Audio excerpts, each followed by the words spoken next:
It's an honor for me to moderate this panel with some really interesting and insightful women.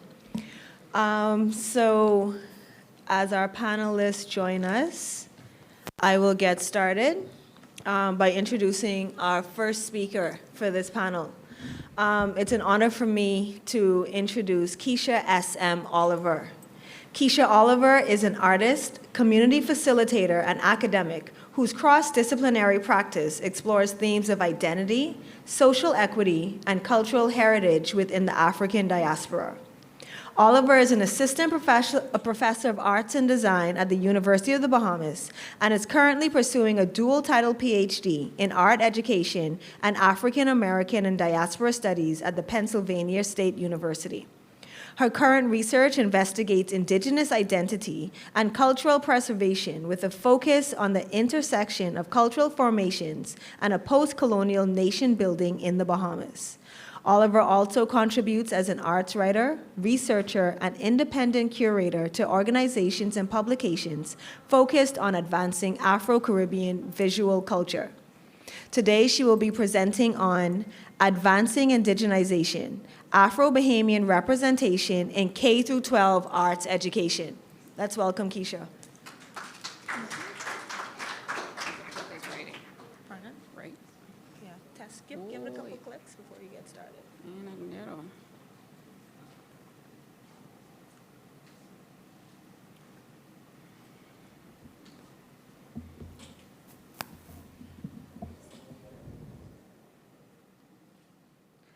Good afternoon, everyone.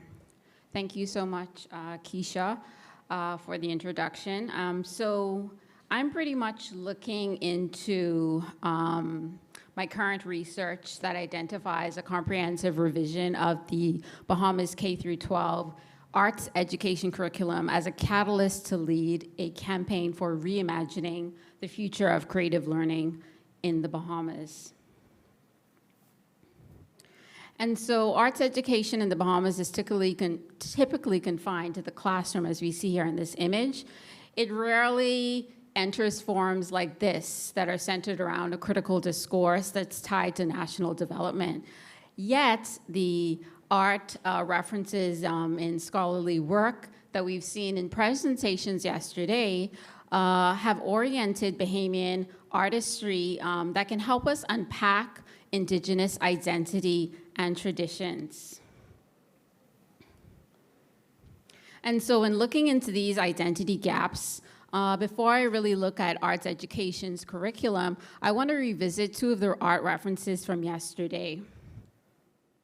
And so here we have a image here of Jackson Burnside's Nation's Naval, Naomi Campbell. She referenced it yesterday in signaling us to this idea of how art can trigger this sense of belonging that's rooted in African ancestry.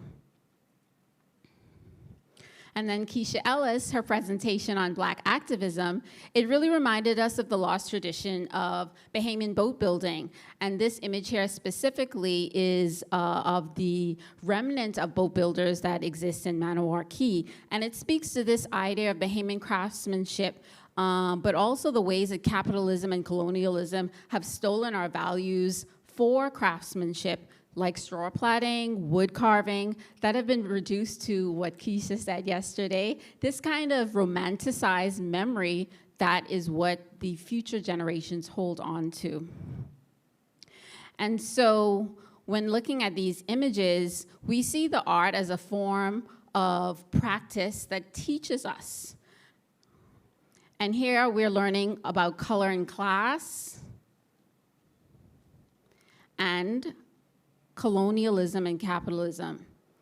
And so we are really learning about Jackson Burnside contributions, not only as an artist, but as an architect, as a Junkanoo leader. So we're being introduced through the image, through the painting that was shared in that way, in that vein. And in the boat building reference, the history of boat building that many Bahamians, particularly young Bahamians in school, have no knowledge of because they're not exposed to it in the curriculum. And so here we're looking at an excerpt from the 2022-2023 Visual Arts curriculum. It's a pacing course outline for grade 11 specifically, and it clearly indicates here that there's a colonial framework that continues to govern the teaching and learning of the arts through Western ideologies that are marked by this dominant narrative. And so the topics listed here are part of a 5-week requirement for students to cover during art appreciation. And as we can see, it's over 80% of this content is non-Bahamian.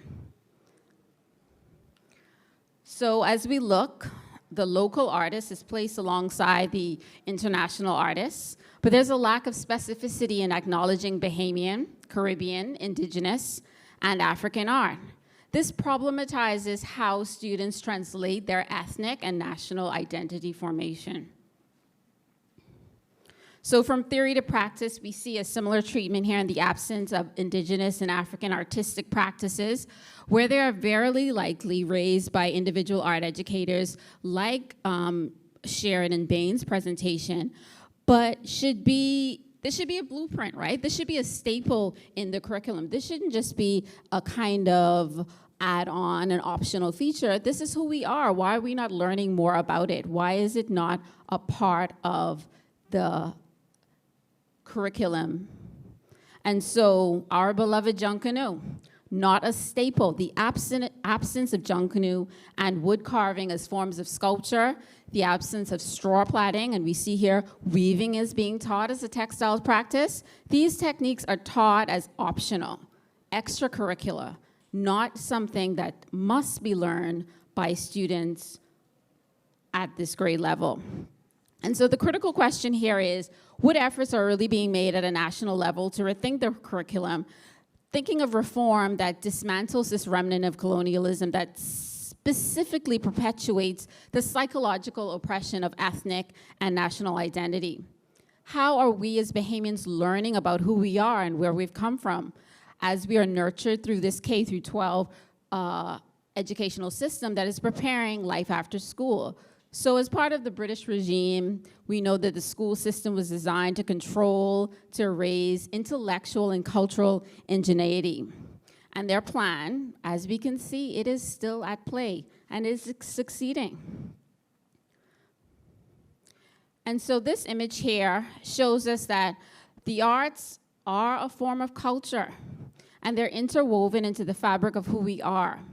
And so although the national curriculum may have erased Indigenous identity, educators like Chris Justilian and his brother Yonel, they're the first kind of leaders to this group, which is a conch shell blowing, I'm sure you've all seen it and all been proud, conch shell blowing band that was established in 2022. And then we look to the right, we see an image of a straw plaiting process, and cultural advocates, Patricia McCollis, who presented yesterday, and Pamela Burnside, they, through the Creative Nassau in partnership with BTVI, hosted a series of straw plaiting workshops during 2019. And so these efforts should not go unrecognized, because they show that there is an interest for this to be included in the national curriculum. And so the Bahamas Ministry of Education and Technical and Vocational Training declared in 2021 that this is the beginning of the turnaround in education. And so a year later, we see a release of some of the selection of curricula that kind of addresses this ongoing effort that they do. A kind of, I want to call it a patchwork of upgrading and kind of modifying the existing curriculum. And in the case of kind of post-pandemic, coming out of the pandemic, we see this kind of addressing of the global trends that was happening all around in addressing the virtual necessity to kind of support students. But also what was introduced were 10 new curricula. And so while these revisions are important, what we're not seeing is radical change, critical change, like I say, that represents this identity, Indigenous identity, African identity, who we are. And where is this? Where is this happening? And so to really understand this, the need and the necessity, I think the conditions of the oppressed is a really important kind of place to start. And so in the case of thinking about the oppressed, we have to think about the students. And in this case, the oppressed are the Black students who face barriers of success, and in some cases, barriers to access. And so these barriers are also tied to invisibility of self. And so what are really the barriers of Afro-Bahamian student success? And here we see invisibility. So the fact that the way they learn, what they're learning, they do not see themselves in what they're learning. And that impacts your ability to engage with the material. And there is, as well, a colonial trauma. This persistent, and we've mentioned it over the past 2 days, the psychological kind of continuation of the brainwashing of, in this case, the Western dominant kind of perspectives on artistic practices, artistic values, history, etc. And then we have the access, and access is, in this case, privileged to most often private schools. And so when we're looking at invisibility as this core kind of element of what is really holding us back in this regard, we're looking really at two things: this generational inheritance, which is the colonial problem. And while we would like to point the finger at you and you and you, it's really all of us, right? We're all a part of it to some degree, explicitly or unknowingly, in this sanctioning of invisibility due to this inheritance of colonial mentality. And one of this kind of the noticeable consequences of colonial trauma is this refusal, the refusal to kind of admit as Blacks in the Bahamas at large that we still exist within the residual of the colonialism. There is a shadow of it in almost every aspect of our society. And so for me, this collective responsibility is the way forward. And looking at it from institutional perspective, particularly in the teaching of arts, it really requires a collaborative effort. And it was mentioned by the director, I can't remember which area she was coming from within education specifically. I think it was special education, I'm not sure. But she talks about the responsibility of the partner, the parent, in collaborating with the educator. And that is very important because we're looking at this from a community perspective. And so for me, I'm very much interested in this idea of collaboration, but also collaboration between units, because yes, we have the arts, but we also have culture, and you know there's a disparity there. But we also have education that must be brought into the mix in thinking about this new idea of curriculum. And so this cross-disciplinary negotiation will really benefit contributions not just from policymakers, not just from curriculum developers, but we're looking at students, feedback from teachers, feedback from cultural workers, artists, creatives, and then experts in developing an Afro arts curriculum that is a product of this participatory research, but also this intergenerational kind of framework. So looking across generations, because in some of the research that I've done as a kind of pilot study, I've noticed that you can see the shifting in trends. And then Dr. Nicholas Bethel, she talked about it in the idea of the plays. You see in the 90s this kind of upsurge, right, in interest. And similarly in the arts, there's this kind of the dialectic to that is in the 80s and 90s, Bahamian students in high school were learning about Bahamian art because of that individual educator realizing the gap, but now that's shifted to them, the students only learning more so about international art. And so what's happening there? So research needs to be done to kind of pinpoint what is triggering this. And so participatory research and co-creation is really important to the work that I'm doing. And this quote here by Paulo Freire, it talks about this emancipatory kind of curriculum. And it's an attempt really to liberate the oppressed. And we talked about that being the Black student and how this is important for them to see themselves in what they're learning. And so Freire is a Brazilian Marxist educator, and he teaches us at the heart of this emancipatory project lies the voice and the contribution of those who work. The work is largely going to impact. They need to contribute. They need to have a say. And so lastly, in this idea of looking at the conditions of the oppressed, is like, what sanctions this invisibility? And there's this kind of dialectic between superiority and inferiority. And it's not only shown in the arts, but it is shown in other sectors, other aspects of society. But within the Western art framework, it has always been seen as dominant. And what we're seeing here is that indigenous art is inferior. And we're seeing that in the reflection of it being absent from the curriculum. It's being devalued, perceived as less worthy. But we can learn from Bahamian creatives across disciplines who've been creating and commenting on these ideas of indigenous identity.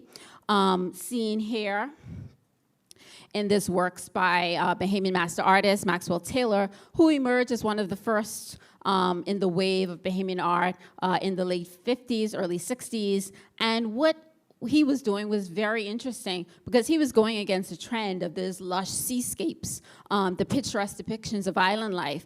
And he was strongly influenced by the Black Power movement. He was embracing these ideas of emancipation, slavery. He wanted to document this. And this is important because we don't only have sun, sand, and sea. We have the struggle, and it's important for him, using the art as a way to teach. Then we have mid-career interdisciplinary artist Anina Major, who works here in this series of straw dolls depicted as Upon the Beach. It's a commentary on this idea of redefining the textile tradition of straw plaiting through straw doll production. And so Anina, she's a good friend of mine. She's a granddaughter of a former straw vendor. And so she's challenging us, the audience, to kind of view the straw market and the marketplace as a political space. And looking even further, established emerging artist is April Bay, and she's challenging us, plunging us into the future. Her work, collaging, photography, assemblages are allowing us to think about the future, but thinking about the past in context with the future, our Afrocentric sensibility. And so my last section here is about this emancipatory curriculum and using the Black radical tradition as a theoretical framework to really think about how we can move forward. And so these Bahamian artists that I've referenced are creating a way, through art making, through commentary of knowledge, the necessary tools, the necessary content for us to build this curriculum. And for us really to do this, there's a lot of work that needs to be done. And the comment before this presentation was like, the curriculum is good, we don't need to do much. But I feel like we need to kind of like abandon it, start from scratch, if we want to see ourselves in it, because we are absent in it. Why aren't we concerned that we cannot see ourselves in what we are learning, in the fact that art reflects who we are? Why is that not of concern to us? And so learning from the past is very important to me. I'm doing a lot of work in the archives at the moment in building an archive, and I think that we can learn so much from our history. We forget so much, and it stifles us to be able to move in a way with momentum that is strategic. And so learning from our past is definitely an integral part of this kind of emancipatory project, but also starting from scratch. Why are we afraid to burn the house down and start over? Why are we afraid to do that if it means that we can preserve who we are and not continue to perpetuate the Western ideology? And so I'm just going to share a few slides of the research that I've been doing and wrap up with some of the outcomes. And so I had a conversation, 3 interviews with a student who is in her teens, a former art educator who is now a principal of a public high school, and a pre-service educator who had graduated from the University of the Bahamas right after we conducted this interview. So getting a kind of sense of the type of people, because I remember I'm saying it's a community of responses that we need in order to contribute to this curriculum. And so asking them about their experiences in high school and what they were learning. And so again, looking at the responses here and seeing that in the early 80s, high school students, and again, this is just a pilot, there's a Bahamian art focus. this is the art that this student is remembering because it was either repeated or it was either something that was very strong, or the art educator at that time was very passionate about. Looking into the early 2000s, renowned post-impressionists, so we're looking at Van Gogh, and then we're in 2020s, and it's like a lesser-known contemporary artist. I think it was like an artist who's on TV, you know? And so this is what you're kind of looking at. It's almost like a watering down, a dumbing down of art, of identity, and how are we responding to it? How are we taking this seriously? And then the question of thinking of art appreciation and the lack of Bahamian content within art appreciation. And so the first respondent is saying that there definitely needs to be a balance between Bahamian art and world art. The second respondents, there needs to be a majority, and this is the more seasoned kind of respondent. There needs to be a majority because they're passionate, they see the value, they see the investment, they've seen the trajectory or the decline thereof. And then lastly, the student, surprisingly, says superiority is very important for Bahamian art because what it does, and hearing this from a student, it is very kind of, it resonates because the student is saying, if you always celebrate Western art, we are not going to value our own talent here in the Bahamas. And essentially, that is what is happening. And so for me, the project is really rooted in the Black radical tradition because education really is important. And I think that leaning on what is happening within the national curriculum may not be the answer. It may need to be this grassroots kind of approach. The work that I've been doing, the work that Chris Justillian, Yonel Justillian has been doing, Pamela Burnside, Patricia McColas, that approach in reaching some, if you're not reaching all, is at least a start. And so, although the BRT is kind of emerging from African American scholarship, following Black studies scholars like W.D. Du Bois, C.L.R. James, Cedric Robinson, I think we can orient ourselves within this tradition because it helps us to use culture, it helps us to use intellectual, action-oriented research as a collaboration, as a unit to approach and disrupt social, political, economic, cultural norms that have originated through anti-colonial and anti-slavery efforts. So for me, BRT is a kind of progressive call to Black educators and researchers to act now, do something, be intentional with your purpose, and be committed. And so lastly, these are the projects that I'm working on, and knowledge production, revolutionary action, and lastly, community organization is reflected in the work through counter-archiving, working with art educators who have been doing this work. This is James O'Rourke sharing his personal archive, creating scholarship, writing about this work, documenting it, and then bringing that into the classroom. And lastly, introducing students through a program that I've been working alongside Antonius Roberts on in showing students the importance of these traditions. Thank you.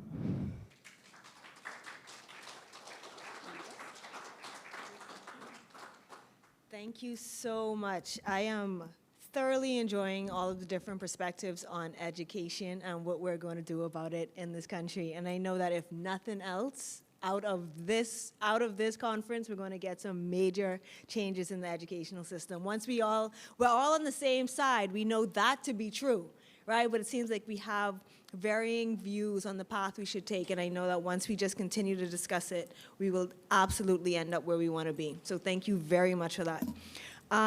Next up, we have Marjan Finlayson. This microphone is odd for some reason. All right. Marjan Finlayson began her career in climate change and earth science research, studying tropical cyclones. In between her undergraduate and graduate studies, she discovered her love for teaching and worked with students of all ages. Based on her work in education and community engagement for climate science and weather, she founded Climate Edu Bahamas and Fin Forecasts in 2022. Marjan continues to study severe weather in our changing climate, especially for island nations and communities. As she was born and raised in Nassau, Bahamas, this research is personal to her. Her presentation is entitled Neo-Colonization, Meteorology, and Climate. Please, let's welcome Ms. Finlayson.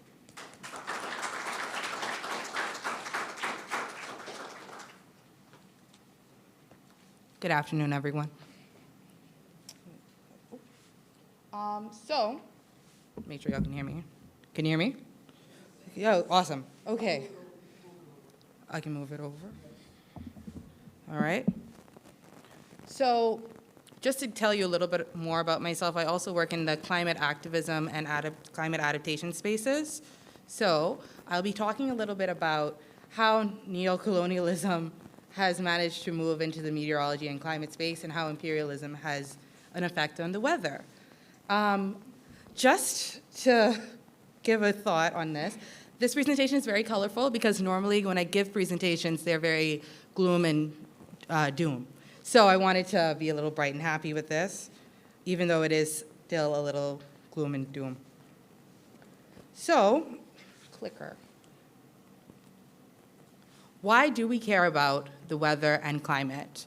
One of the things that we think about when we talk about weather and climate in general is the biggest thing that we do care about are extreme weather events such as tropical cyclones, AKA hurricanes.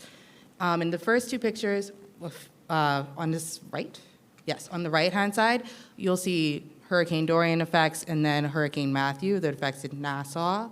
Above, just on that side of that, we'll look at agriculture, which is affected by weather, and also the climate that we live in. Climate and weather also affect how we do our urban planning in different family islands, Nassau, Grand Bahama, all over.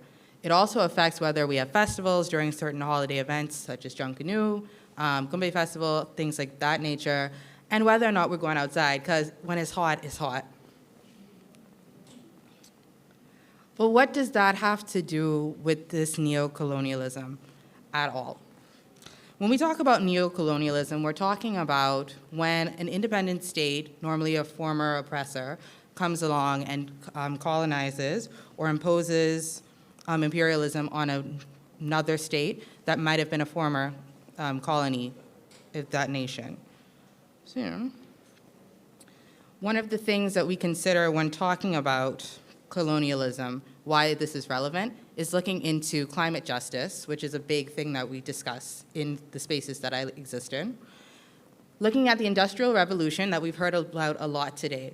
What I realized when doing this research is that there were actually several industrial revolutions. So one of the things that we talk about when we talk about the IPCC report, the IPCC being the Intergovernmental Plan on Climate Change, this report is from the 5th assessment, and this figure basically shows the CO2 that was emitted by humans back from 1850 to the year 2010. This is important to look at just because when looking at the Industrial Revolution that began in 1760, about that time, to about 1840, we noticed that there was beginning to be some emissions that took up space in the environment. And most of them had come from forestry and land use, as opposed to fossil fuels, cement, and other things of that nature. Now, of course, as time goes on, the way that these emissions really work is that as they go up into the atmosphere, it collects and stays there over time. So what happens is as you look through time, the same forestry and fossil fuels emissions, they start to accumulate as they go forward. So as we get to about 1970, where between the years 1960 and 1970, about 45 nations became independent from Britain. We get to 1970 and notice that our CO2 emissions from fossil fuels, cement, and flaring start to triple at that time. That's an important figure to look at just because now we're trying to figure out what's going on during those times. Are there fights of independence that are happening in the Bahamas itself during 1973? I was taught that we did not have to have a war for independence, but that doesn't necessarily mean that didn't happen in other nations. And of course, there are other things that happened in terms of steamrolling, digital revolutions and things that happened at those times. So again, coming back to climate justice. Here in this picture, you notice Prime Minister Mia Mottley of Barbados talking about the Bridgetown Initiative. Now, with this initiative, she and her team have gone to the UN and different parts of the global COPs and things of that nature to talk about climate change, climate carbon taxes to big companies who are emitting. And this is a big deal because in the latest IPCC report, which is the 6th one, coming from the Working Group 3 that focused on climate adaptation and mitigation, this group noted that about 10% of households, which are the one percenters, have emitted the most in the world greenhouse gases, and then about 18 countries that are, again, in the global north, have sustained about the highest greenhouse gas emissions in the world since about in the last 10 years or so, but that actually extends back, again, to about 1970.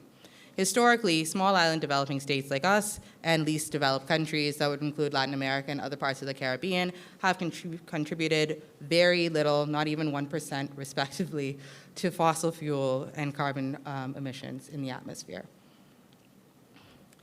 Another thing to look at, this article also shows the island nation of Vanuatu, where they took larger nations to court, to the International Court of Justice, to figure out who is actually responsible for climate change and what that means in the long run.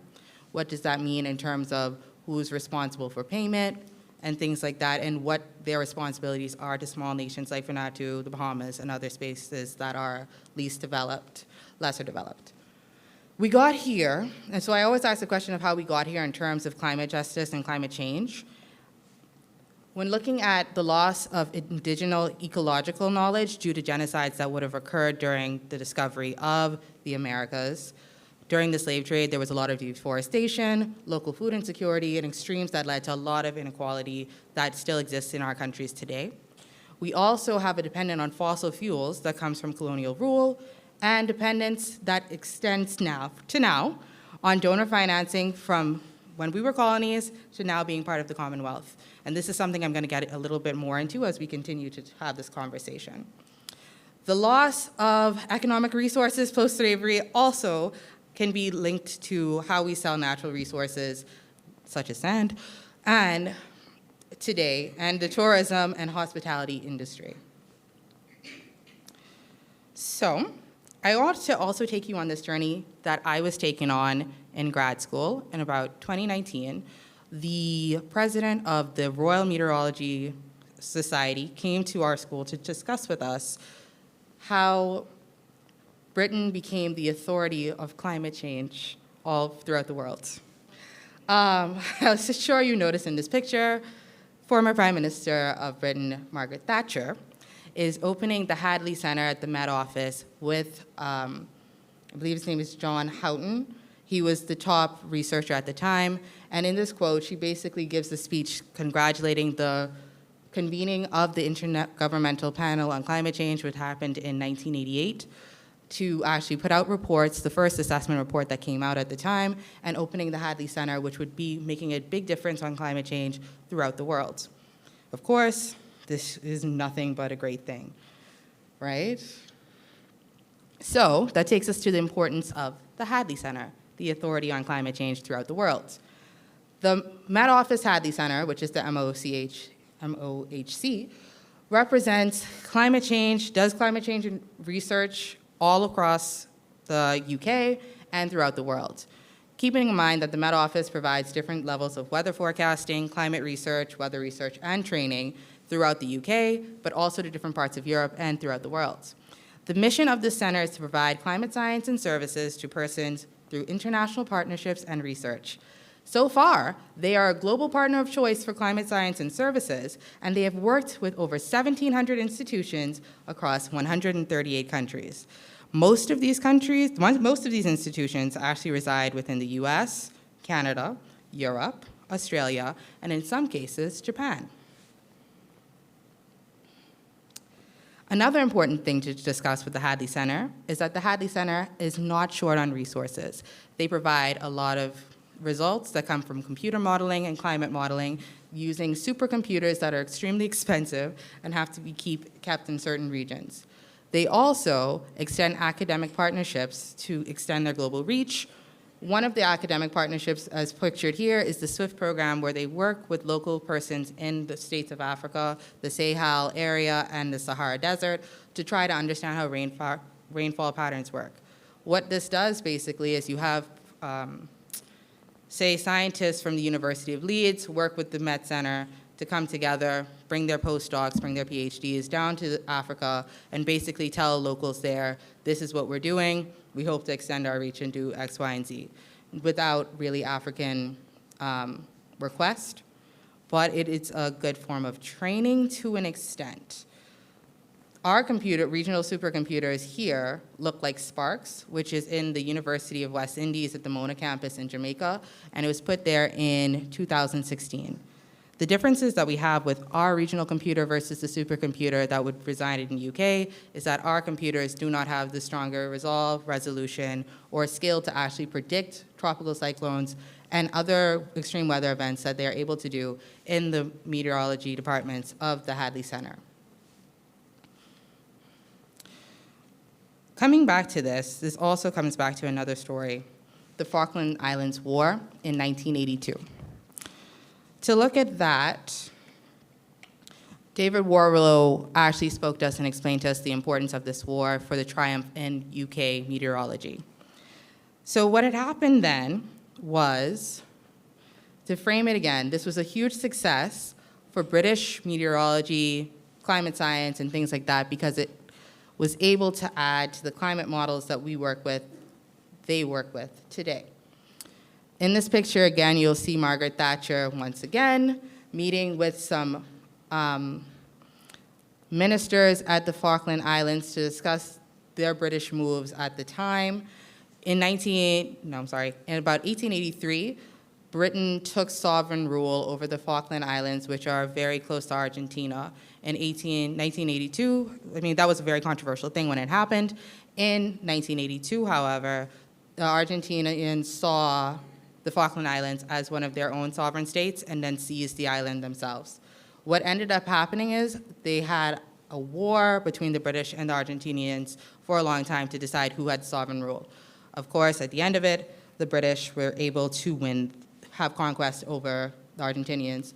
This other picture shows veterans from that war who still go out to honor the folks who lost their lives due to this war.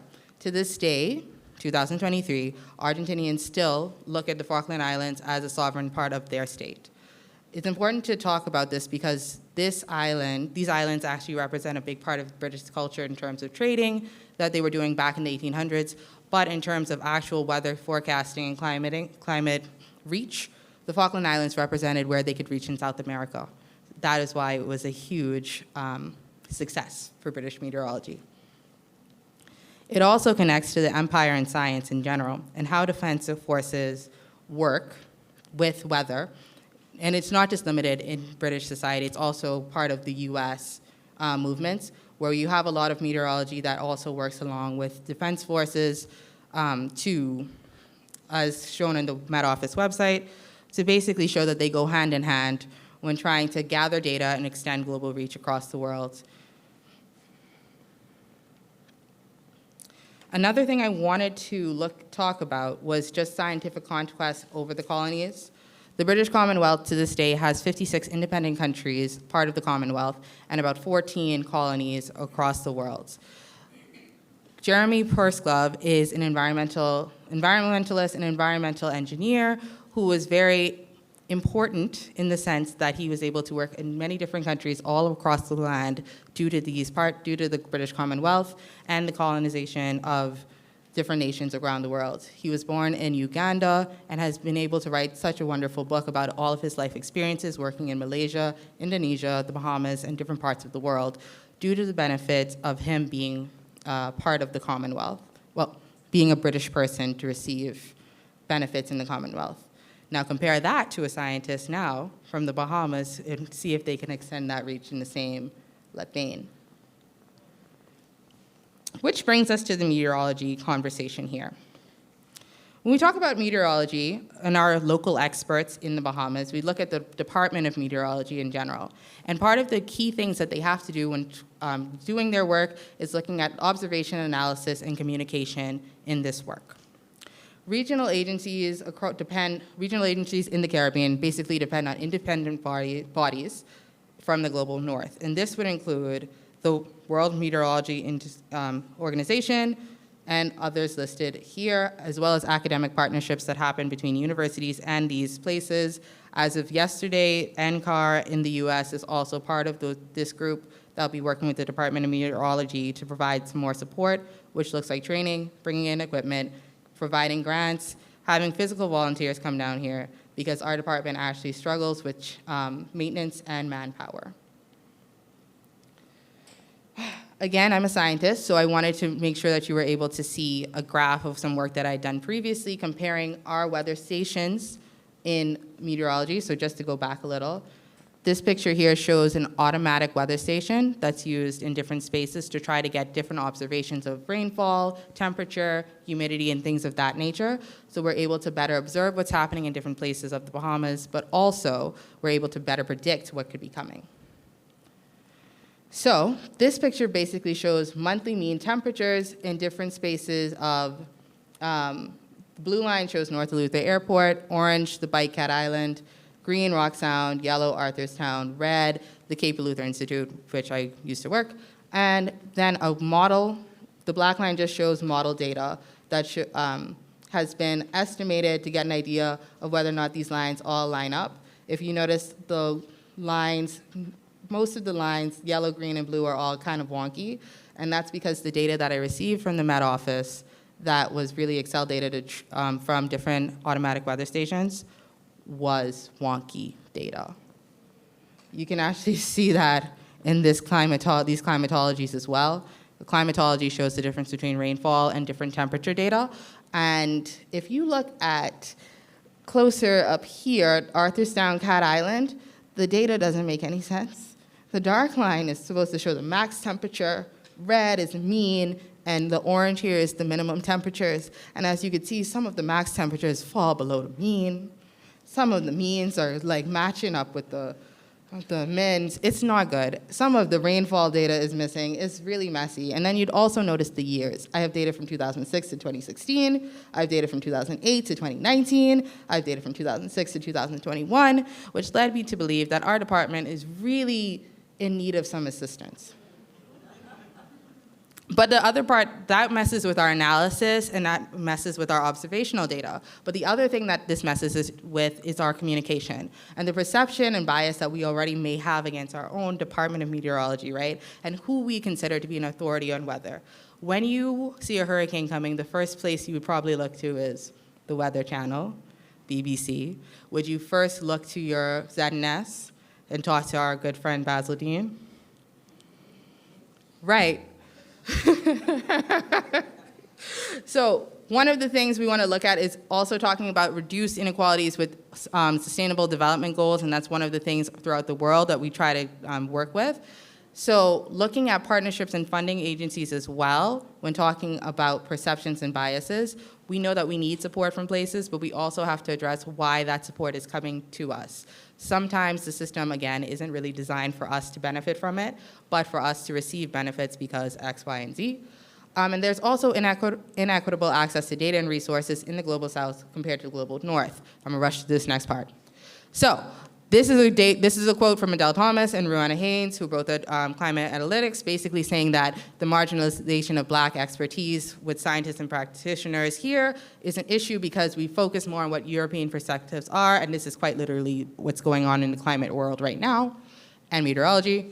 So, solutions from abroad right now. Right now, we are trying to build capacity, very big thing. It's happening. In terms of disaster and recovery, one of the things that is huge with neo-colonialism is that there are predatory loans that happen right after hurricane events that we're trying to work against, trying to get loan forgiveness, trying to actually put responsibility on folks who are more responsible for climate change than us, and things like that. Reparations could also be considered when talking about getting support for departments to actually look at extreme weather events coming to these countries, and then also who we perceive as the authoritarian voice on climate change.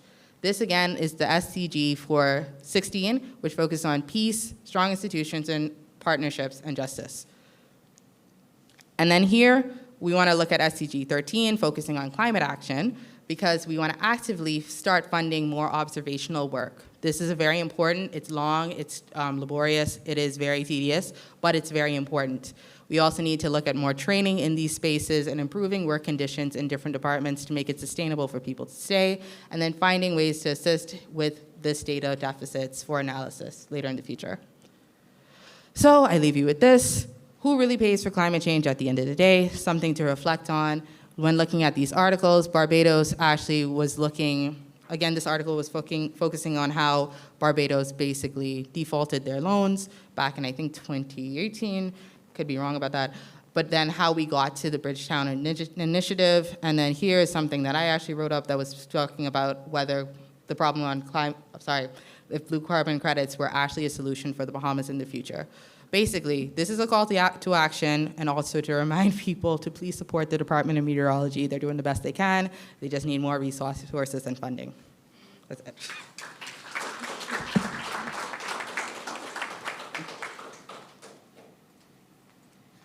Thank you, Ms. Finlayson. Talking about the weather used to be small talk. Used to be light, easy conversation when you brought up the weather.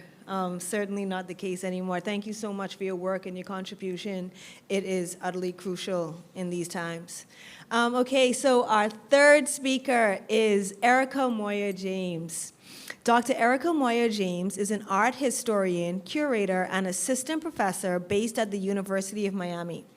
Born and raised in the Bahamas, she was the founding director and chief curator of the National Gallery of the Bahamas and served as an assistant professor of art history and African American studies at Yale University. Her research centers on the indigenous, modern, and contemporary art of the Caribbean, Americas, and the African diaspora. Professor James is the recipient of grants from the Warhol Foundation, the Mellon Foundation, and the Terra Foundation of American Art, and serves as a non-resident research associate at the University of Johannesburg, South Africa. Her forthcoming book is entitled After Caliban, Caribbean Art in the Global Imaginary. Please welcome Dr. James. Excuse me, if I may introduce your presentation, which is entitled Love and Responsibility, the Work of Institution Building and Institutional Care in the Bahamas.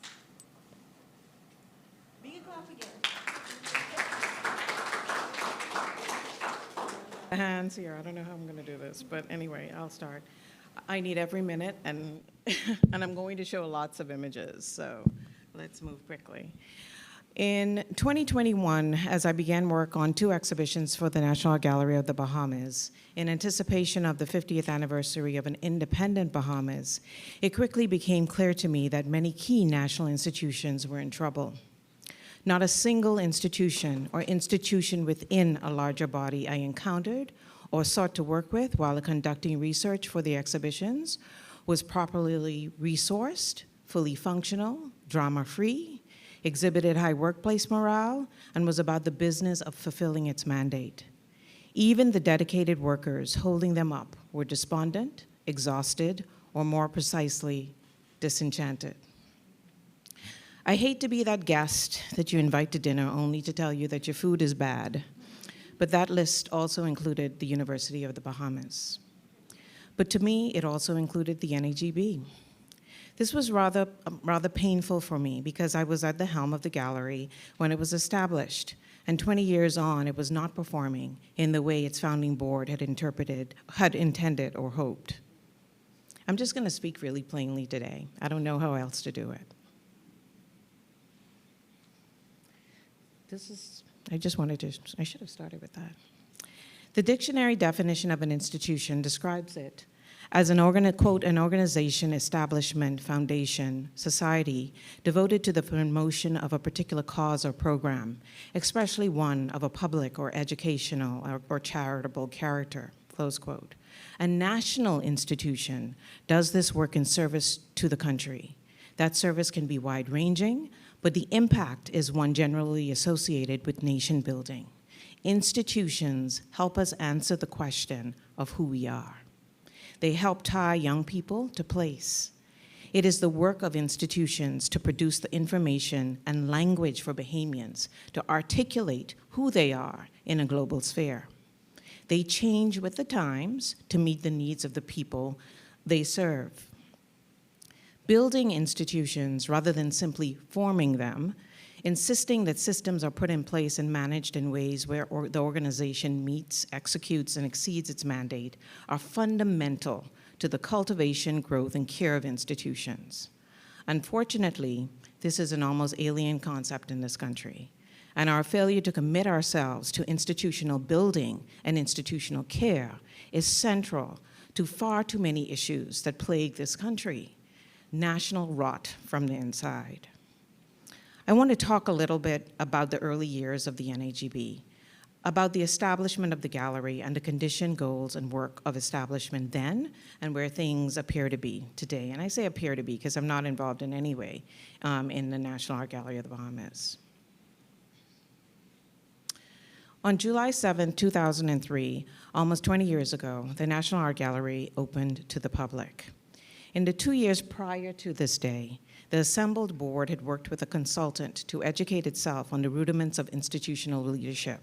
Every month she, the late Jamaican art historian Dr. Patrine Archer-Straw, met with them in person, spending time in the Bahamas, monitoring the progress on building renovation, examining private collections, meeting with artists and stakeholders to chart a way forward, and essentially act as the board's therapist. She provided sample mission statements of other institutions for the board to consider. She gave them lists of potential collaborators, museum policies, etc., advice on how not to run an institution, which she had intimate knowledge of. Then, with the board chair, Dr. Gail Saunders, they began looking for a Bahamian to lead the institution. I was not on their radar. I was not on anyone's radar. It just so happened that Patty Glinton McColas remembered me from the College of the Bahamas and had followed my progress through college and university abroad. She contacted me out of the blue and asked me to send my resume in. I didn't hear from them for a year. I received an email sometime in 2002 from Dr. Gail Saunders and Drs. Patrine Archer-Straw asking if I might be interested in working with the gallery and whether I would come in for an interview. I was just about to sit my PhD, my qualifying exams for my PhD in art history at Duke University. And why me? Why were they interested in me? I'm going to tell you this story because it's important. It's an important part of the story. I later came to understand that I was chosen for the post for a number of reasons. Some things are tangible. I happen to be kind of smart, book smart, as my mother would say. I was working on an art history PhD in a top program. I had the experience in responsible positions at museums, and I'd received specialty training at the Smithsonian. I was also committed to institution building, and specifically in the building of a National Art Gallery of the Bahamas. 10+ years before, I had designed and written a rationale for a National Art Gallery of the Bahamas as my senior thesis at Vassar College. So this work was in my blood, so to speak. There were also less tangible reasons that were explained to me later. I was not from a political or influential family. To them, it meant that I didn't owe anyone and I wasn't obligated to anyone. An important factor in leadership, to leadership in this country. I used to be an artist, but was no longer practicing, which for them meant that I wouldn't make decisions based on self-interest, career-wise. At that time, the NAGB board did not deem it wise for an artist to be in any senior position at the gallery, as director, as chief curator, or board chair. I still share this view. Fate also played a role. Krista Thompson, who had already earned her PhD and had been their first choice, told them no. So I was next in line, and they invited me. To lead in the Bahamas requires the fearlessness of youth. I was in my early 30s at the time, and I was also a nationalist and one who truly believed and believe in the potential and possibilities of this country. As Jackson Burnside used to say, I love the Bahamas. I committed to the job in November 2002, and my first official day was January 2nd, 2003. The only staff member besides me was Luann Morris, who served as the board secretary and would go on to become the face of the gallery. We used to joke that Luann, if any of you remember Luann, was our first permanent exhibition. My first visitor was the late artist Brent Malone. I was terrified. I was 31 or so. But I couldn't show it. But he was so welcoming to me, so happy that I was there, because for him it meant that the gallery would actually open. And he had been in the fight for a very long time to see this happen. For an artist of his stature to visit me meant a lot. And it was the beginning of an all too short but meaningful relationship that really benefited the institution. It is important to understand a few things. Ms. Morris and I were not public servants. We were employed directly by the board. This was because of an interesting confluence initiated by the Ingram administration. With the flick of a pen, Prime Minister Ingram signed over Villa Doyle to the assembled board, as well as the neighboring property where the old African hospital had stood to the east of the main property. One day, as Dr. Saunders told it, he just grew tired of her pestering him and directed Ms. Butler, his right-hand person, to, quote, give that woman that place, close quote. But of course, it wasn't that simple. The goal of that government administration was to make government corporations like the NAGB as independent from the government as possible. Imagine that, right? They did not want to increase the public service, and the Ingram administration at that time also wanted to encourage greater accountability on the part of workers. The gallery was fully governed by its board, who was given power to hire and fire all of its staff. We were all paid through a fixed budget primarily provided by the government. The gallery was given power to establish its own accounts, which it managed directly.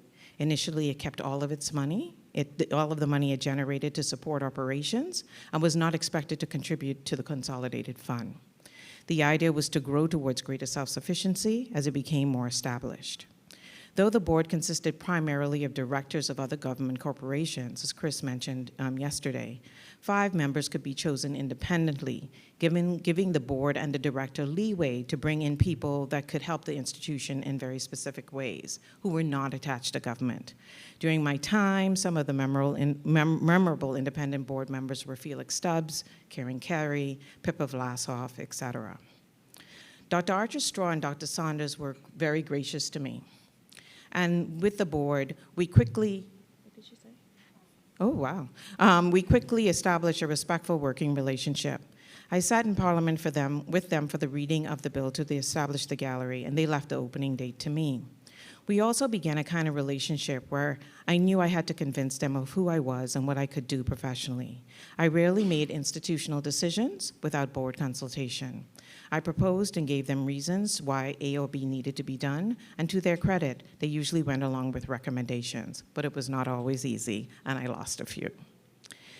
They also allowed me to be in charge, even at that young age. I don't think it would happen today, but at 32 at the time, they gave me responsibility for that gallery. I changed aspects of the restoration plan that did not go or would not work in practice, but like I said, no decision was made on a whim or out of ego. They also turned to me to answer a few hard questions. Early critiques centered on the restoration of the colonial building that was Villa Doyle, as if letting the building disappear meant something revolutionary or anti-colonial. When I see Villa Doyle, I see colonialism, but I also see Black craft, Black skill, Black ingenuity, since it was Black people that built and engineered it.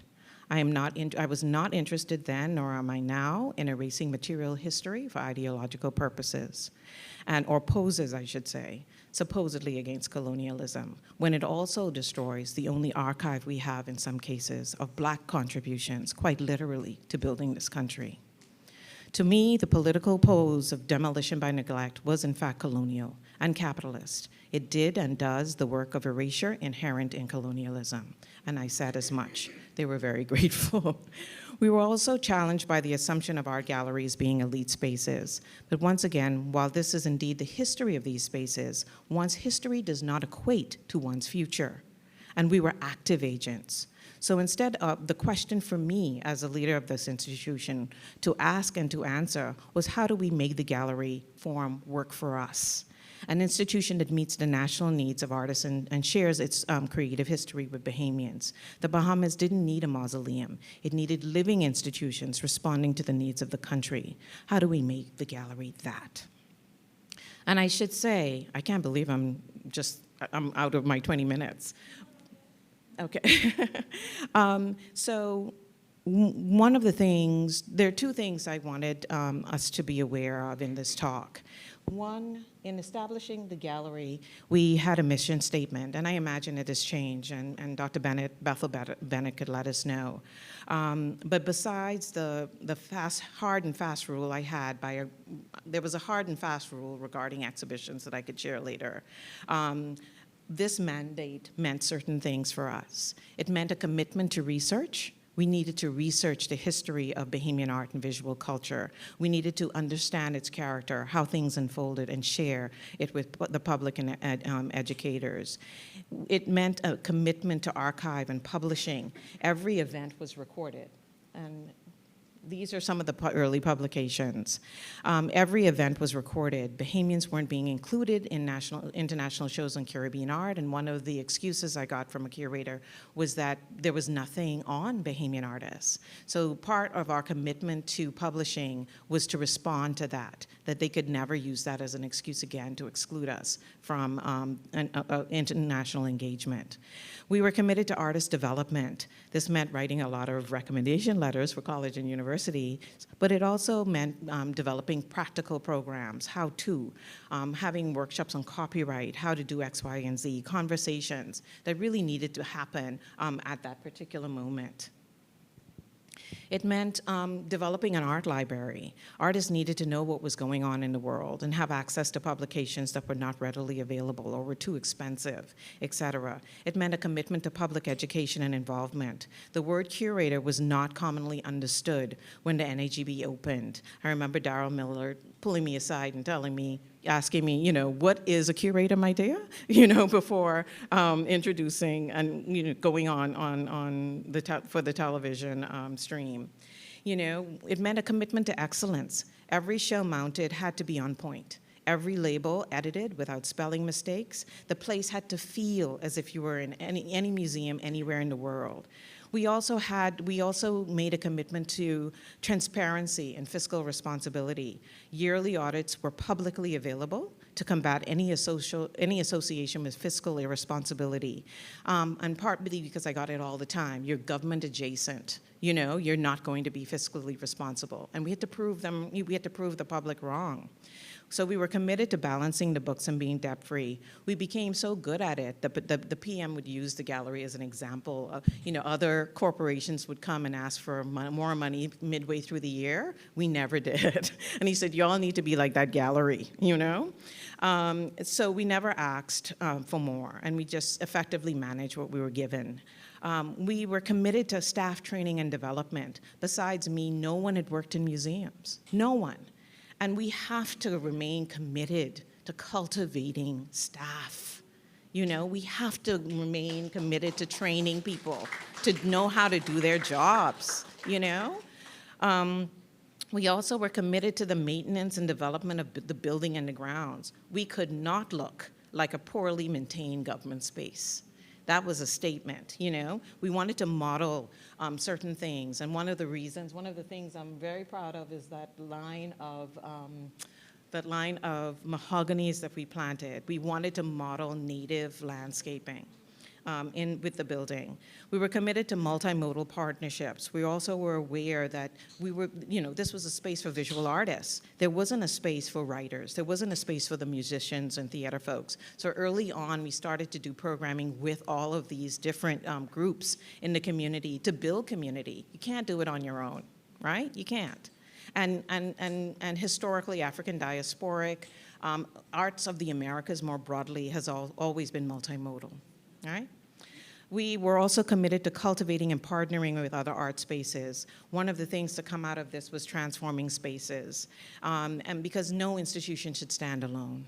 You need a family. You need family, and you need to be a part of an ecosystem, an arts ecosystem, and we really worked to do that. Another commitment was building a national collection to better share the story of Bahamian art and prepare for the future when the gallery would have space for a permanent collection.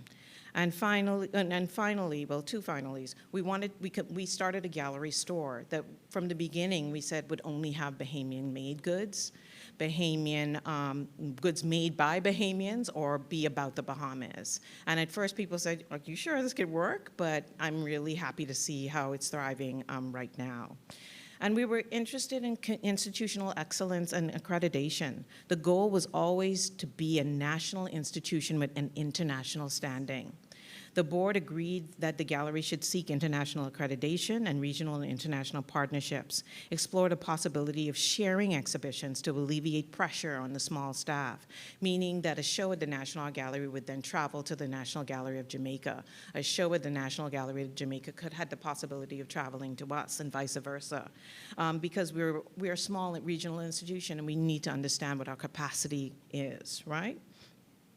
This meant that the gallery had to have policies that governed its basic fundamental management, no matter who was directing it. And we applied for a grant from the IDB to do just that. And with Patrine Archer-Straw and our consultant, Dr. Wayne Modest, we wrote up all of the policies to run that gallery, no matter who was running it, right? Collections management, security, housekeeping, I mean, everything you could name, we wrote up for the gallery. And when I left in 2011, it was, it was in a good place. We had, and I think it was poised to enter the next phase. But a lot has happened. A lot of good things have happened, and you all know it. And I'm not going to look at you over there. There's a lot of good things have happened, but 20 years ago, the gallery became the newest in a group of institutions designed to be the collective heartbeat of the nation. As I said, it was intended to function as a part of a new governmental vision of independence and accountability, and it was supposed to include the museum itself. But one of the things the board was insisted on was partisanship. The NAGB had to be a Bahamian institution, not FNM or PLP, a Bahamian institution. But from the beginning, it was challenged by politics. And, Christie, Ingram signed off on it, Christie opened it. Both sides had a hand in its creation. And as hard as I tried, and I will be happy to tell you what some of those things are, we had to make some concessions. But I can tell you the biggest, and I've had some heartbreaks, but just to end, I want to say, there's so much to go through. I want to say that I was always aware of the fragility of all of this.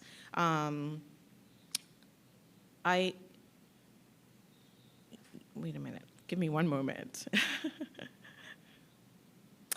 I think the gallery still looks good in the Bahamas. Outside, I should say that it has lost its spark. The problems we think we hide and can hide in the country are very much visible outside of it, partly because our audience has never just been the Bahamas. And we need to understand that. Our audience has never just been the Bahamas. When I interviewed for the job at Yale, I'll never forget it. I didn't think they even thought twice. They had bought every copy of everything we'd ever published at the NAGB, and they had it at my interview, We should stop thinking that our audience is just ourselves, and so that if we could deal with the ordinary or mediocrity, that's okay. It's not okay. It's not okay. Okay? How did we get here? And why does it seem as if getting out of this quagmire is almost impossible? Why are we disenchanted? Why are development and care, notions of love and responsibility, increasingly hard to find in terms of our institutions? How long are we going to go on like this? How? How long are we going to go on like this? This isn't good enough, y'all. You can't accept this,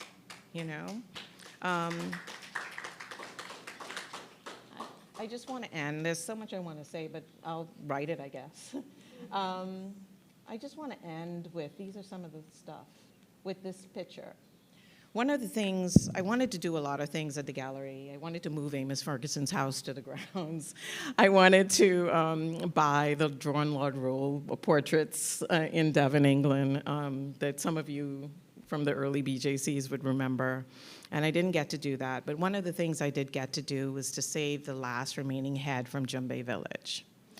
And I wanted to bring it to the gallery because I wanted us all to remember the fragility of things, how things that we think may be lasting are incredibly fragile.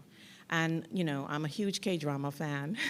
And one of the things I love about Korean TV is how they express love as protection, as responsibility, as all of these things that all of us really do, you know, naturally as we express. If we have children, we go all mama bear for our children, right? We need to have that sort of element of protection in our institutions and take it on as such.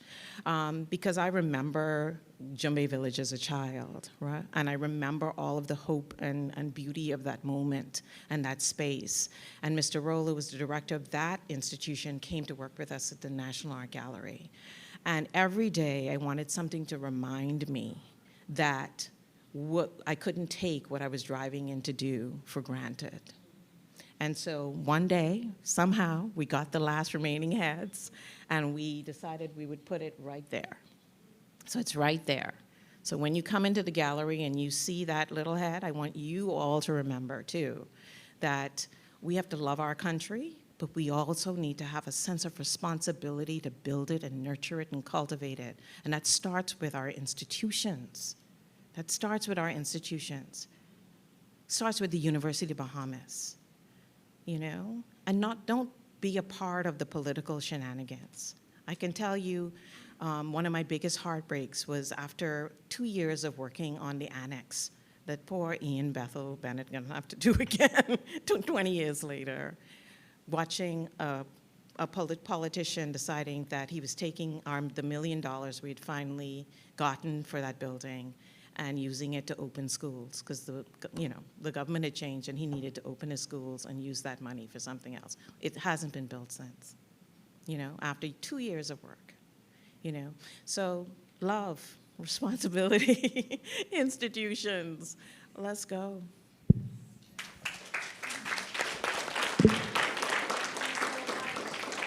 Our cultural institutions are indeed as important as our schools. Definitely, thank you so much for that. Okay, I think that we are going to open it up for a few questions, and this is the mic that we shall use for that. I think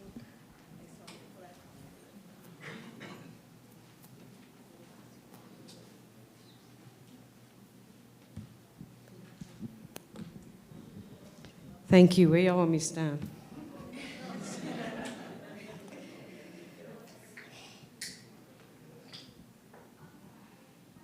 Erica, thank you. This ain't easy for me. When you talk about institutions, and we talk about the hope that we had in 2000 and X, and look at where we are now, you know, I only have to say thank you, God, for making me stubborn and making me angry. That's my two grandmothers in me. So that I can go on. Right now, I mean, I don't even know what to say. I just think that it's a very important discussion that we need to have. I'm going to blame Tony again. He asked me to write an introduction for the 50th anniversary catalog for the gallery, and I was like, why? You have Erica, you have Keisha, you have everybody. I can't write about the gallery, but I wrote about institutions, and I asked the question, why is the National Art Gallery the only one we have for our cultural development? It's the only one. And you all have to carry all the, you know, I'm currently standing here as the chair of the de facto National Theater, but it is not a government institution. Thank God. But because it is not a government institution, we have no staff. We have no way. We rely on charity. We rely on the whims of the government to clean the yard. I mean, you know how much it costs to deal with something that size. And people, very few people care or understand why this is important. So thank you. Please write the paper. It needs to be published. I don't really have any questions. I think you all talked about basically institutional development and what it means, and it is a great, I don't know, I'm losing my words because the feelings are too big. We're 50 years old. and we don't have these things. This is really scary to me. And we're being recorded, right? Good. Thank you.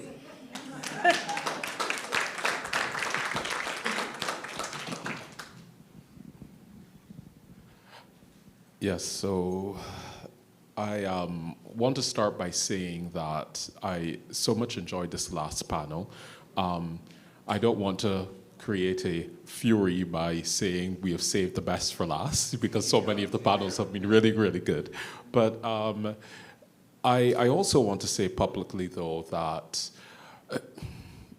I had high hopes for this conference when I saw the schedule, but I could not have believed, as someone who was visiting the Bahamas for the first time, that I would have learned so much and have had such a rich experience attending a country conference. So I really want to thank all of you all collectively for that, And I feel even doubly and triply honored to have done the opening keynote for this conference.